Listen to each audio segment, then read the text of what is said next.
Yo, what's happening, guys? It's your boy Uncle P with another episode of Uncle P's podcast. Okay, so guys, this is a little interesting one. I know the heading shook you guys a little bit and you're like, say, what? You know, one thing about being a content creator is that when you trend, you need to know you can trend for good things, you can trend for bad things.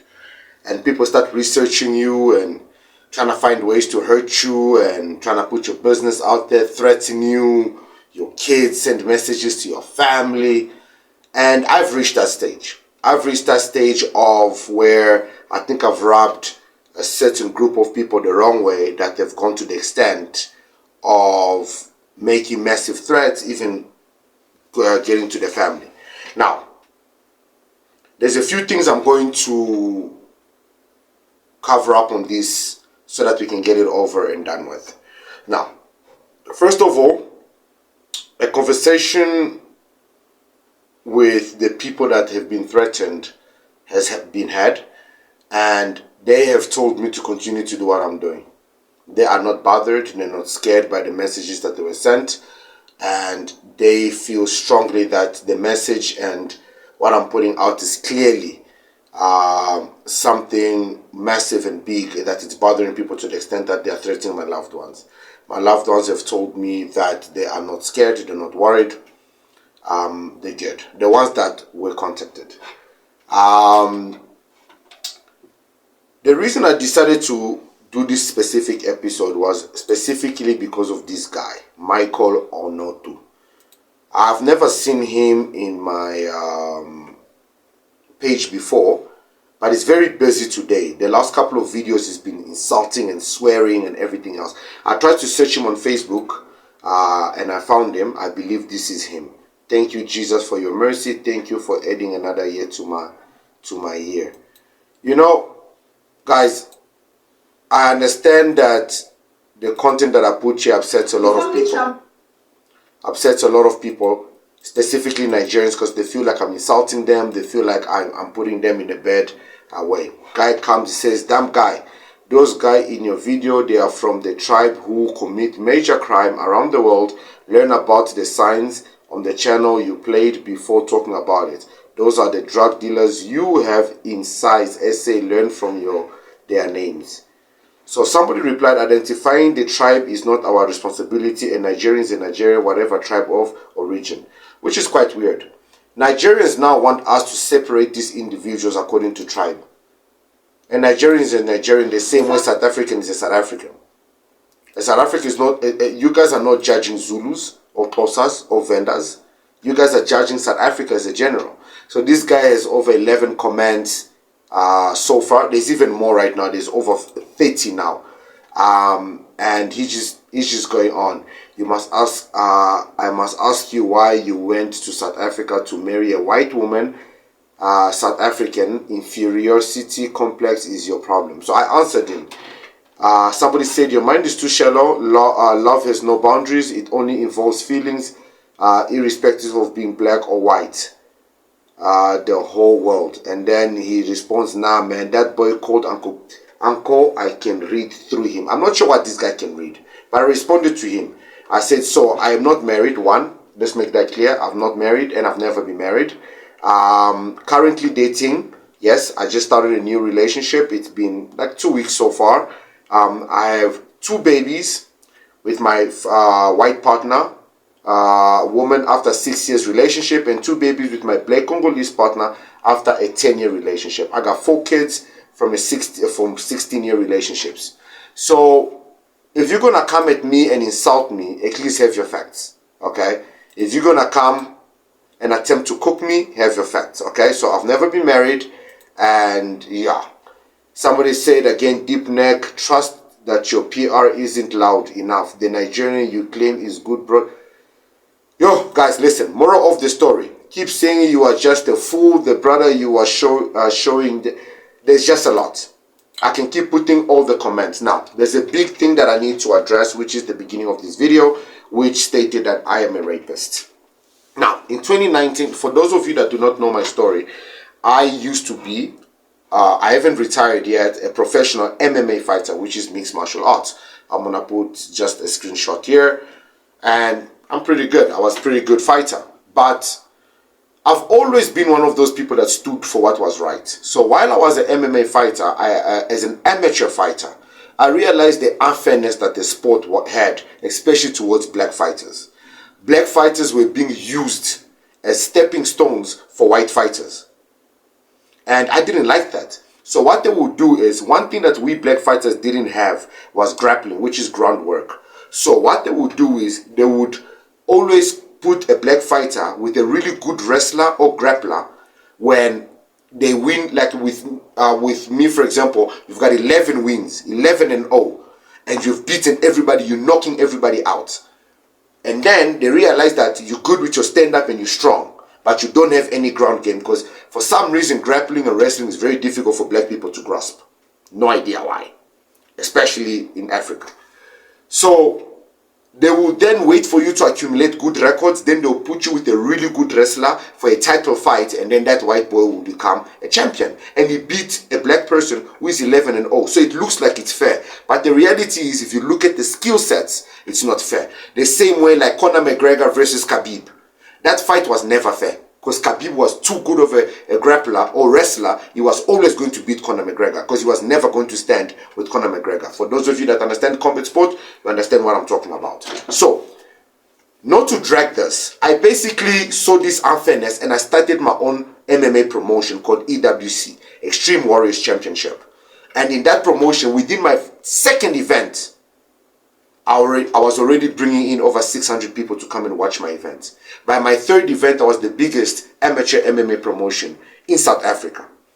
One thing that I did not realize is that I was now competing against white Afrikaners who run the sanctioning body of combat sport. Guys, without saying too much, basically what happened is, in 2019, I was invited by somebody that I trusted to do an event for them. At Wild Waters, which is, if you know Wild Waters in the East Rand, if you live in the East Rand, you know Wild Waters, where there's a water park. I don't know if the club's still there. There's a club called Nikki Beach. There used to be a club called Le Boom. And I used to train there because our gym was inside that facility. On this specific day of, as you can see, it says 4 December 2019. The event was on a Friday. On Saturday, so the event ended very late. We were packing. It was around 11 midnight. We were packing. This lady comes in looking for her daughter, and she asked me for help to find her daughter. I didn't know where her daughter was. It was late. We were tired. I instructed her to go to the back of the venue to go check, because there were people there, which were the caretakers, the managers, the workers of Wild Waters. They were there having a braai. Go ask them if they saw your daughter. There's a VIP section there. She said she didn't know the area. She wanted me to basically walk her through. I walked her through. We greeted everybody. Everybody saw us. We walked, and then I noticed that she had parked outside the venue, which was dangerous because it was late and it was dark. So I instructed her to use the VIP entrance to park her car inside if she comes in and out still looking for her daughter. And I gave her the code and walked her out. Saturday morning, we wake up, we go back to the venue, we pack everything else, we move. Sunday, I wake up, I'm feeling a bit stiff and hard. I decide to go to the gym for training. While I'm at the gym, I decide to live stream on Instagram. Back then, Instagram, you could only live stream for 2 hours. So I would live stream my training and people would join in and train with me, and I would interact with people. So while I'm training, I noticed people are sending me screenshots, and I'll try to get the pictures. And I was getting these screenshots. Boom, boom, boom, boom. From different news outlets stating that former MMA fighter arrested for rape, released again, and that. And guys, it was different articles. It was News 24. It was the Sowetan, the Citizen. And I started getting different phone calls from people like, yo, bro, what's going on? And I'm like, I don't know. What happened last night? I'm like, nothing happened last night. This is saying that it happened at the event. So immediately I went to the showers, took a shower. My now baby mama, the white lady, was a friend back then. I called her. I'm like, hey, listen, something is happening. I need your help. She came through. I went straight to Bedford View Police Station. Immediately as I found out, I went straight to Bedford View Police Station, presented the articles, and there was a case number, and I gave them the case number. And they confirmed to me that yes, a lady opened a rape case in Primrose police station on Saturday around 2-3 a.m. I'm like, okay. Well, I'm here to present myself because I'm the person being accused of this. The ladies, it was two female officers, they laughed at me. They laughed at me and they were like, ah, dude, because people knew me. They're like, ah, dude, when a rapist, ah, man, we know you, we've seen the kind of women you hang around with. But I'm like, yeah, but the problem is I've been accused, so you guys need to do your job. They're like, yeah, but we have to arrest you and it's Sunday, so you're going to sleep in jail and then Monday you're going to have to go. I said, no, it's fine. I know the rules. That's why I came here. Monday, I'm going to see the judge and then I have to pay bail. And then after that, the case will now be investigated because I didn't know who this lady was. Let's fast forward to Monday. Monday, so they didn't arrest me. Monday, I go to Primrose Police Station. They confirmed that the case was open there, but the case was moved to Boksburg Police Station. The officers even looked at me. They were like, I'm afraid. Just call the lady. Maybe she wants money or something. What's going on here? Why are you stressing yourself? Just call the lady. Agree. Tell her to drop the case. I said, I don't know who this lady is. I go to Boksburg Police Station. I get to the Boksburg Police Station. 4 hours waiting. Eventually, they attend to me and they say to me, no, they moved the case to Boksburg North because that was not their jurisdiction. I'm the accused rapist. Nobody has contacted me. No police officers contacted me. I'm the one who's trying to find out what's happening. So I'm tired by now. It's late. I remember it was late. I got frustrated. So I then went to Boksburg North. When I got there, I met an officer that assigns private investigators to cases. I told him about my situation. After 6 hours of sitting there, I got so frustrated. I started getting angry. I got arrested for disturbing the peace. Then that guy came back, got me out of the cells. He says, hey, you need to relax. Well, now you've been accused of rape. Why are you making so much noise? We're supposed to be arresting you. I say, yeah, you were supposed to be arresting me. I need to clear my name. I'm a professional MMA fighter. My name is extremely important. Why are you guys not taking this case seriously? So he shows me the file. And then I read the whole statement that the woman made about the accusation. And she basically told the whole story except the part where she basically explains the rape. Now, if you go to the News 24, guys, the articles are all there. You guys can go read it. So after I read the statement, I was like, okay, so what's the next way forward? The guy says, well, we have to put an investigating officer on the case, so we'll contact you. I'm like, okay, sharp. Madam Fate, just go talk to the lady. This one, we don't believe the story because there were a bit of things in the story that were not make sure. Sharp. So when I got home, I wrote a post on Facebook where I said that, I don't know if I can find the post, but if I find the post, I'm going to put it here. But it said something like, I'm shocked that a woman can go to a police station, accuse a man of rape, and that man presents himself, and that man is not arrested because 1, he's famous, 2, he doesn't look like a rapist, and 3, he speaks well. Now, guys, don't get me wrong. I am glad that I get to sleep in my own bed. I'm glad that I get to wake up in my own house. But it is shocking how the justice system does not take something as rape seriously. That's what I said on Facebook. 11 p.m. that very same day, which was the Monday, I get a phone call from an investigating officer. Hey, Wena, why did you go on social media and write these things? We are trying to help you. What? I'm like, who's this? Then they introduced themselves. They asked me to come to the police station. I said, it's 11 p.m. I can't come to the police station. They're like, no, you have to come. I said, oh, otherwise you're going to run away. I said, run away? What do you mean run away? No, we have to arrest you. I said, listen, I'm at home. Either you come to arrest me at home or you wait tomorrow morning. I can come, give me a time. The guy didn't believe me, but he insisted, come tomorrow morning, 7 a.m. sharp. I went to sleep that night. I barely slept. The next morning I woke up. I went to the police station. They did my DNA, everything. They didn't want me to make a statement. They said you can make your statement in court. I'm like, but I want to write my statement. They're like, no, you don't write your statement because if you forget, it's gonna be. So I'm not gonna forget. They didn't want. Sharp. Fast forward, I get to court.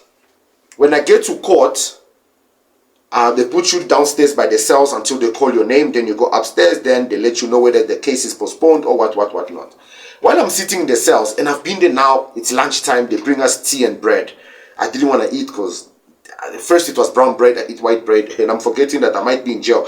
And one of the guys even told me, hey bro, we are coming from the Boxburg prison, it's bad, there's no food, there's nothing, so try to say, even if you're not going to eat, take your food, save it, because there you won't be able to eat, there's no food. Yo, I'm like, shit, okay? But I was very confident that I wasn't going to get arrested because I know I didn't do anything, and I know the truth, my truth. I believed in my truth. But, okay, sharp. Next thing, after around 2 o'clock, they call my name. I step out.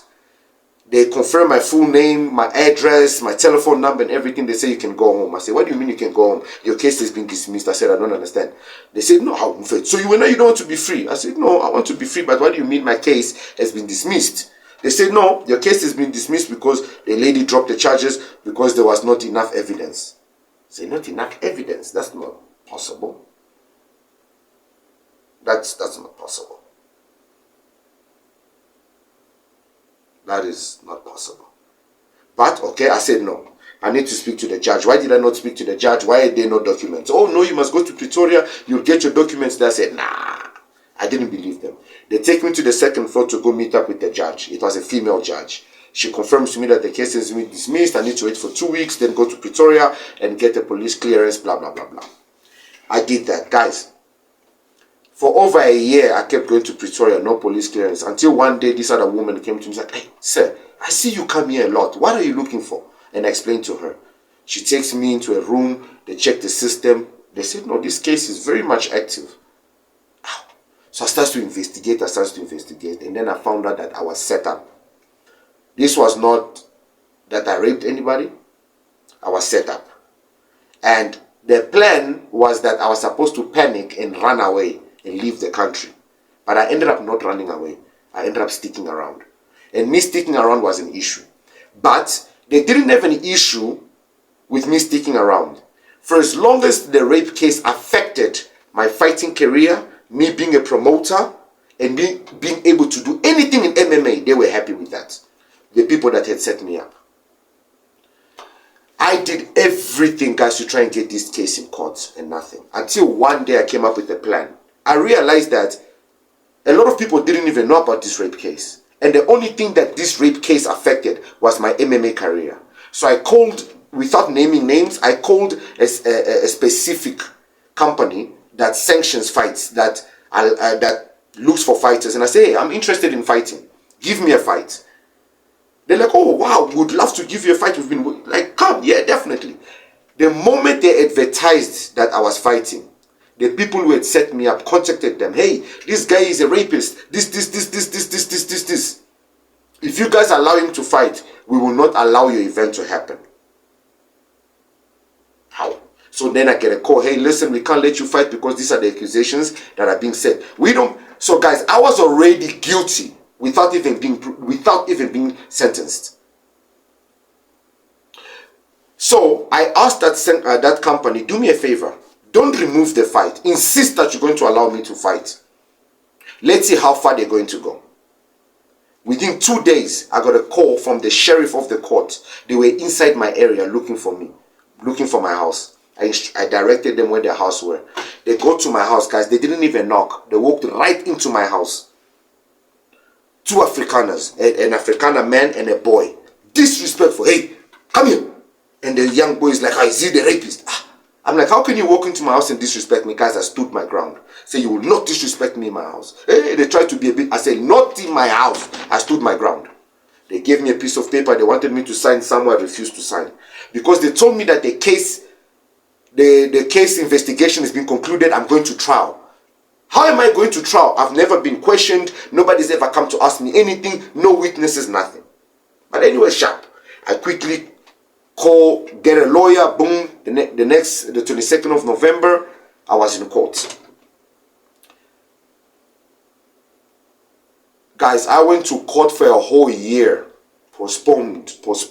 I sold 4 of my cars. I sold everything for lawyers. Going to court, postponed. I remember this day. The first time I saw the lady in court, I was like, It was a 44-year-old white woman that accused me of raping her. That was 4 years ago. By this time, it had been almost 4 years. I had lost my life for 4 years. No work, no nothing. I'm living through hustling. I was printing t-shirts, doing whatever I could to provide for my children and my family. I was ready for the trials because I knew one truth. So on the 16th of August 2023, I was scheduled to have the first day of trials. We get into court. By this time, I started using legal aid because I had no more money. I put my trust on legal aid on a rape case because I knew my truth. And I was ready to go to prison even if nobody believed me. Because I knew my truth. I'm not a rapist. So basically what then happened on this day is I get informed that the lady has dropped all the charges. She doesn't want to continue with the case. I refused. I said, no, I need my name cleared. I got given a piece of paper. I have it here in my office somewhere. You can barely even read what was written on that paper. I asked them, what's the writing here? They say, case dismissed.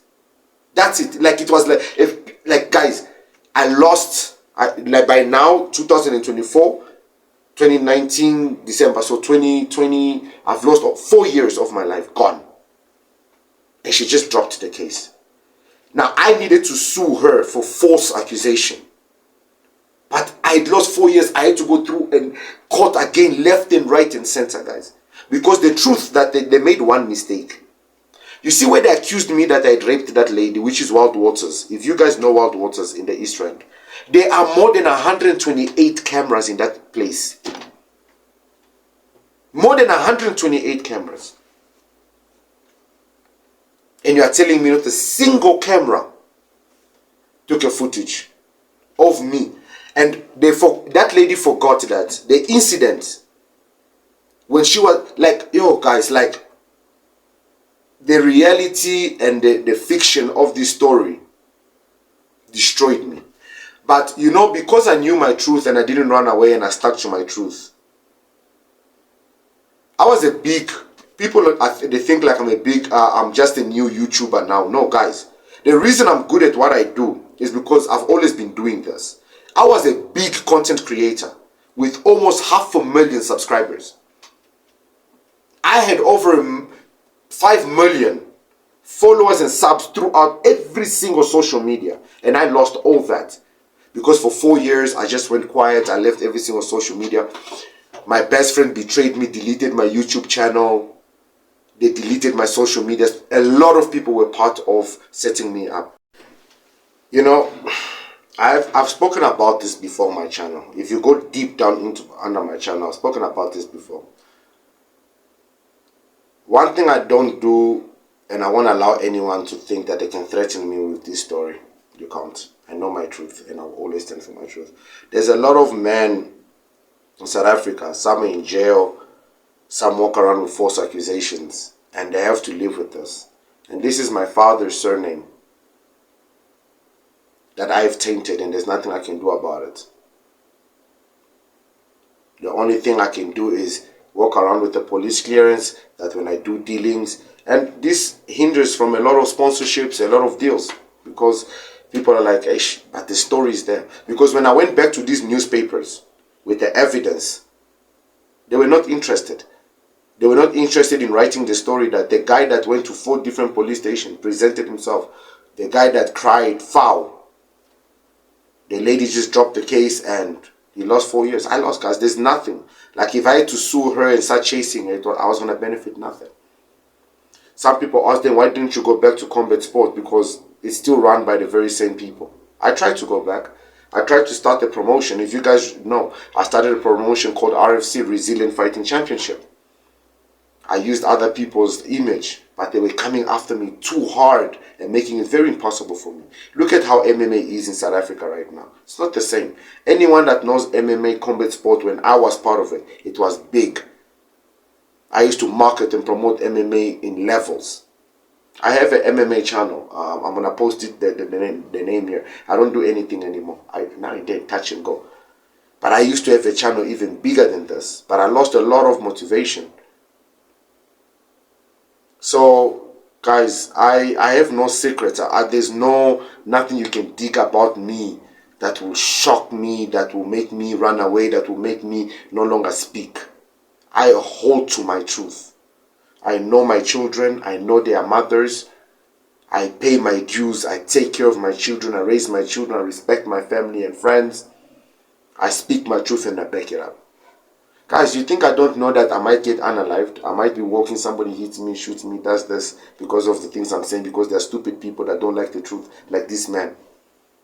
I'm fully aware of it. How much do you think I'm making on YouTube that you guys think I'm doing this for money?